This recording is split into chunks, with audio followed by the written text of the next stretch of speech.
Oh, welcome back, my fellow American. And yes, I know, the NBA Finals are here. Yay! Nuggets Heat. Am I right? So much hype? The NBA scriptwriters, they really got their primetime matchup they wanted. But it is my civic duty to inform you that across the pond, the Super Bowl of Europe is about to go down on June 10th, next Saturday.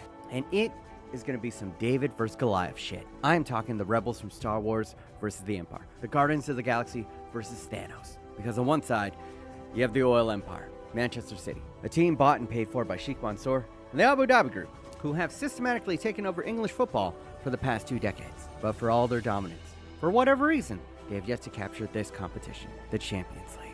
Their team is an Avengers-level threat, with a baby Thanos leading their line and a coach who could go down as the manager of the century. And on the other side, they are, to put it politely, a bunch of thrown-away parts from Manchester United. They struggled in Serie A all season and somehow found the one broke Chinese owner in existence. They really are the Guardians of the Galaxy, but in only the worst ways. Just a misfit island of toys that have no real business taking on the biggest threats in European football. So much so that I didn't even mention them in the preview for the group stages. But somehow, some way, they have scrapped and clawed their way to the biggest stage in European football.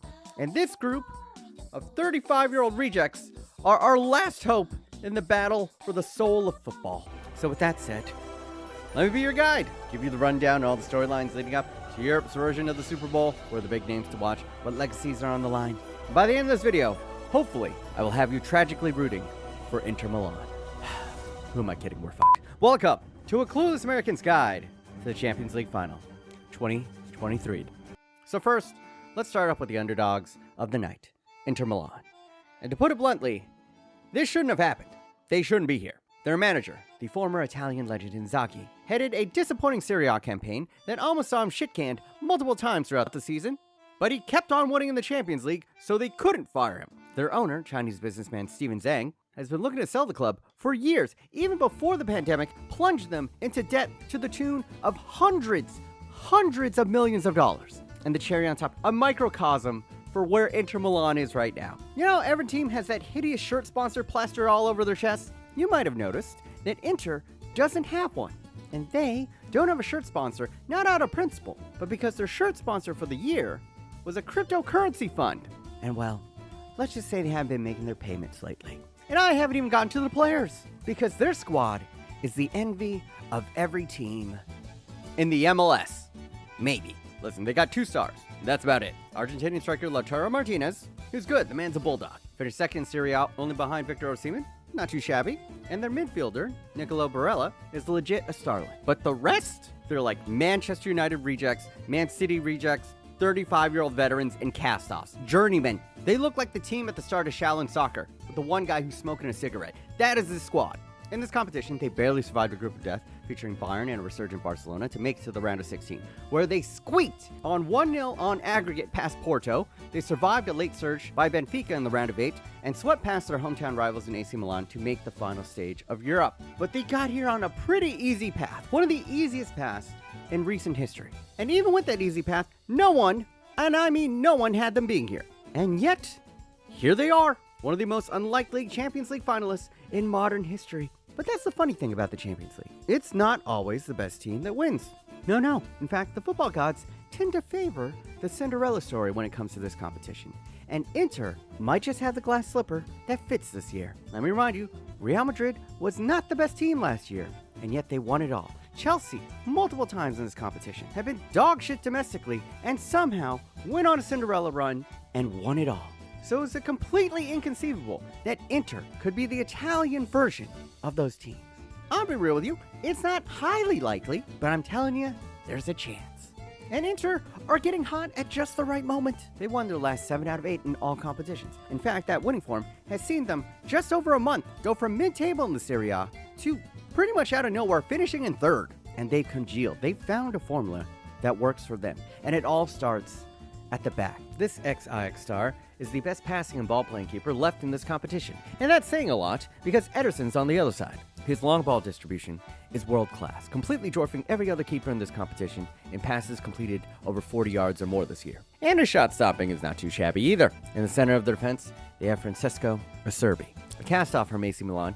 He's become somewhat of a cult hero in Italy for overcoming testicular cancer twice. And this 35-year-old is coming this past summer and has been Inter's most reliable center back, organizing their back three. And yes, they run three in the back because their fullbacks are kind of dog shit when it comes to defending. But they're amazing when it comes to attacking, especially their left back. DeMarco, this quote-unquote defender, has the third most assists of anyone in the Champions League, only behind Kevin De Bruyne and Vinicius Jr., and his delivery is exquisite. He's got one of the best crosses in the world, and he will be providing excellent service to Romelu Lukaku, who will be playing the Drax the Destroyer role for this team. The big Belgium isn't chatting up Meg the Stallion. He's coming off the bench these days and still scoring some major goals for the team. And you might recognize him. He's one of 3 Man United cast-offs, including fullback Matteo Darmian and Armenian international Henrik Mkhitaryan. Now, Mickey never quite worked out as an attacker at United, but he's found new life as a deep-lying playmaker. And then up top, you have Inter Milan's best player and striker, Lautaro Martinez.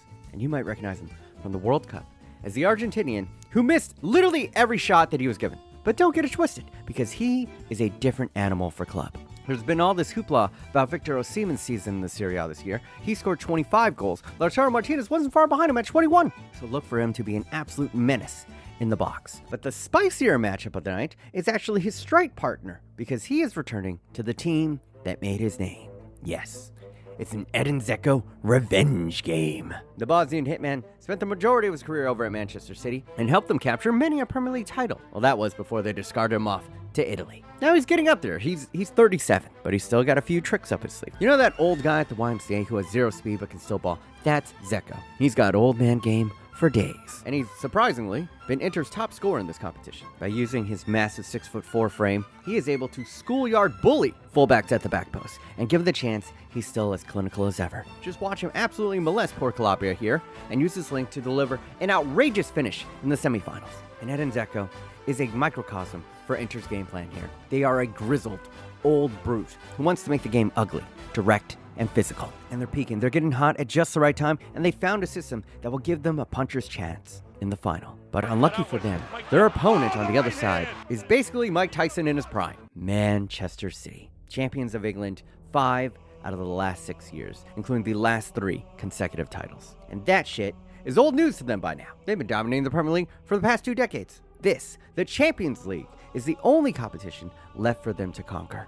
By the time I release this video, they should have easily handled Manchester United in the FA Cup and will be heavily favored to capture their first treble in their club's history. Simply put, this team is gross. The talent level of their second team could beat the majority of first teams in the Premier League, and now they have the next Ronaldo-level talent in world football on their squad, and he's only 22. Erling Haaland has not only had the greatest rookie season in Premier League history, he might have had the greatest season of any player in Premier League history. 36 league goals in a single season, eclipsing Andy Cole and Alan Shearer's record of 34, a record that has stood since 1993. Oh, and I'll give you a quick guess on who is the top scorer in the Champions League this year. Yes! Did you guess Erling Haaland? You would be correct. He just tossed it another 13, just for giggles. And if you're wondering who the top assist man is in the Champions League, it's also a Manchester City player, Kevin De Bruyne. Yeah, he's pretty good. He might go down as the greatest attacking midfielder in Premier League history. And to get to the final, they clubbed every team in their way like they were an adorable baby seal, exercising their demons from last year's horrific collapse by clapping Real Madrid's cheeks to the tune of 5-1 on aggregate. Their coach, Pep Guardiola, is the dude who used to coach Messi. And the only knock on him is that he hasn't captured a Champions League title since the two have split up. So this win would crown him undeniably as the greatest manager of this generation, and maybe of all time. Now, a loss would be a major blemish as well, but that's not very likely because Pep has got this team purring on all cylinders. The limitless coffers of Abu Dhabi have afforded him the finest players in the world. There are no ball cancer survivors or feel-good stories here. Every player on Man City's roster are top of the line, born and bred specimens, meticulously drilled by a master. They're drilled like an Asian kid studying for the SATs, from everything on their position to the roles for when they have the ball, and more importantly, when they don't have the ball. So even if they do lose possession, they're almost always in the right position on the pitch to press and win the ball back, or at the very least, stop a counterattack. And interestingly enough, Pep has switched things up this season a little bit. While he used to prefer blinding speed on the wings, defenses have kind of adapted by signing equally rapid fullbacks. So instead, he's gone against the meta and opted for slower but more skillful players. Bernardo Silva and Jack Grealish aren't going to beat many in a foot race. But 1v1, they can do their defender. Think of these two kind of like Steph Curry. He's not the fastest, but he can use clever dribbling to get past more athletic defenders. And I could sit here all day talking about the squad, but basically, what you need to know is everyone else, they can do a bit of everything. Gundogan, the midfielder, is as likely to stick a foot in the midfield as he is to score a crucial goal. Rodri and John Stones are defensive midfielders who have all the strengths of a center back, but can also pass and shoot from distance. And all three of their center backs and their keeper are good with the ball at their feet and excellent at passing. This team can play a high possession style where they can patiently wait and break teams down, or if they're up 1-0, they can go ahead and hold the ball and kill the game off, while simultaneously always being a threat on the counter because of Haaland's breakaway pace and strength. There are very, very few holes in this squad and their tactics. It is beyond a Herculean task for Inter to break down this Mount Olympus of a team.